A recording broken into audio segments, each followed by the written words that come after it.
सोचिए, एक इंसान जिसके शरीर पर 32 घाव हो, एक आंख चली गई हो, एक हाथ बेकार हो चुका हो, टांग में लंगड़ापन हो और फिर भी वो आदमी कहे मैं अभी हारा नहीं हूँ। ये कहानी किसी कल्पना की नहीं है, ये कहानी है उस योद्धा की जिसने दर्द को कमजोरी नहीं अपनी ताकत बना लिया।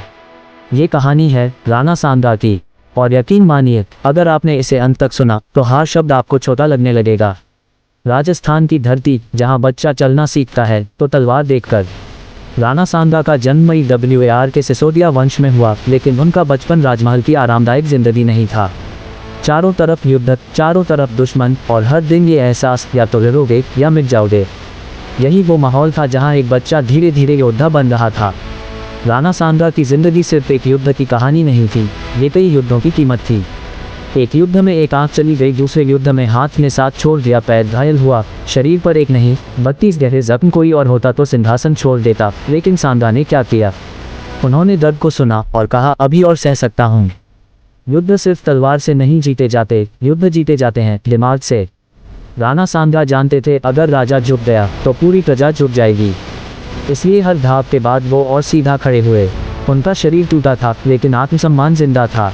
अब मंच पर आता है एक बहुत बड़ा नाम, बाबर। भारत में मुगल साम्राज्य अपना पैर जमा रहा था, लेकिन मेवाड़ की धरती पर एक शेर बैठा था जिसे झुकना नहीं आता था।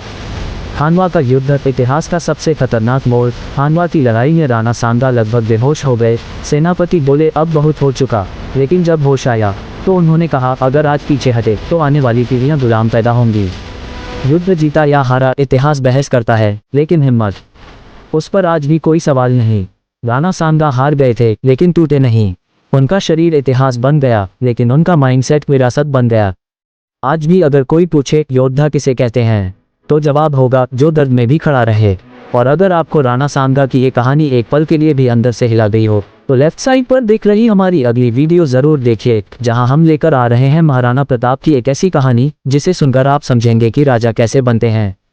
उंगली से दाहिनी ओर इशारा और राइट साइड पर सब्सक्राइब बटन दबाएं, क्योंकि यहाँ इतिहास सिर्फ बताया नहीं जाता, महसूस करवाया जाता है।